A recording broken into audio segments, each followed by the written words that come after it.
The next step after sewing the corners of the bag is to move on to the straps. So it says to use a 5/8 inch seam allowance, our standard seam allowance, and sew the outer handle to the inner handle. So again, whichever way you label it, you're just going to sew your contrasting fabric to the other fabric like this. And again, right sides together. So if your fabric has a right side, like this kind of light pink fabric does, you will put that together.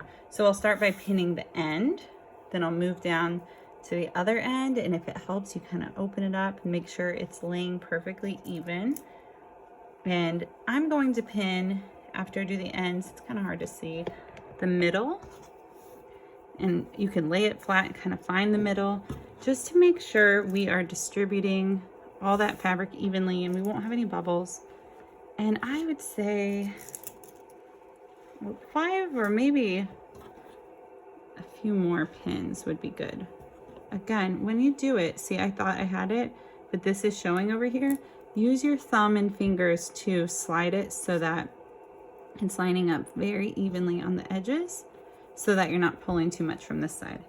After you've pinned over there, it's a good idea to come over to the other side and maybe just pin in between where you have the openings to help secure it. Once you've pinned this whole strap, then move on to the other one. Go ahead and pin that, and then you're ready to sew. Again, it says at 5/8 inch, and you're going to do both long sides. So it's always helpful to look at this diagram and it shows sewing the long sides, not the ends. I'm now ready to sew my handles. So it says to sew using a 5/8 inch seam allowance with the right sides together, so it's inside out, and to repeat this on both sides. I'm not going to sew the ends closed, just the long sides. So to do that, I'll get it set up here. Same deal. Start inward a little bit so you make sure you have room to backstitch. Needle down. Let's see if my machine listens to me. Backwards and then forward. And you're going to do that on both straps. And then after that, press the seam allowances open. So after you've sewn your handles, you'll notice you have quite a bit of seam allowance, and the next step says to turn the handle right side out and press the handles again. So what you can do that will help you it look a little bit nicer and help you when you go to turn it is actually cut off about half of what the seam allowance is. You can use your small scissors or shears, and this will help a lot with the overall finished look and in making it flip a little bit easier. So now I'm ready to turn my straps right side out. So you're going to take a safety pin and pin one side only of your strap, kind of like this, just catching the end. Didn't get the pink part. And then you're going to slide that pin through and push it kind of far. Grab the end of the pin so you've got it, and then pull back. I use the analogy of a caterpillar. I don't know if that's helpful, but kind of like bunch forward, release, punch forward, release. And again, trimming all that excess seam allowance off is helpful for when we turn it, because it's going to eliminate some of that bulk. And then once you get it through, you can flip it. Now, this is where it gets a little more tedious.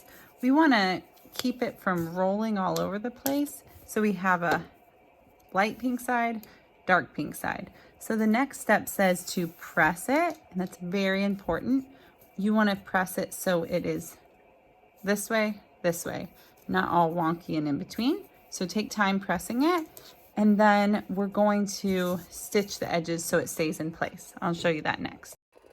So you can see I'm starting to press this, and it is tedious. You want to keep it from rolling. This is probably my least favorite thing to do in this whole project. So just take your time and use your hands to try to work it and make it lay flat. and the pressing is really the hardest part. The sewing that comes next is easy.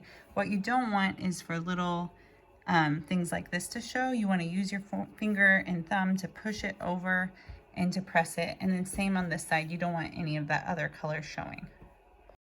I wanted to show you too, what you don't want is for it to actually fold in on itself. See, that's making the strap skinnier, so you have to wiggle that out and make sure it's not tucked in when you press it as well. So now it says to sew both sides of my straps at a 3/8 inch seam allowance. So you can look very closely on your throat plate and see 3/8 right here on the edge. And it's basically an edge stitch. It's very close to being something like this. It's just a little further in. I like an edge stitch, so if you'd prefer to do that, that is fine too. And with that, you just have one toe of the presser foot off and then the rest on, like so, if you can see here. And that's going to keep it from rolling. Will keep all that hard work you just did with your pressing staying put, and it gives it a nice finished look. So whether you're doing 3/8 or an edge stitch, you're going to back stitch first, and then just keep that right along. The inside of this toe is on the edge of the fabric, and it gives you a nice look. This will show, so if you wanted a contrasting color, now's your time. And if you wanted it to match, then you should probably switch colors.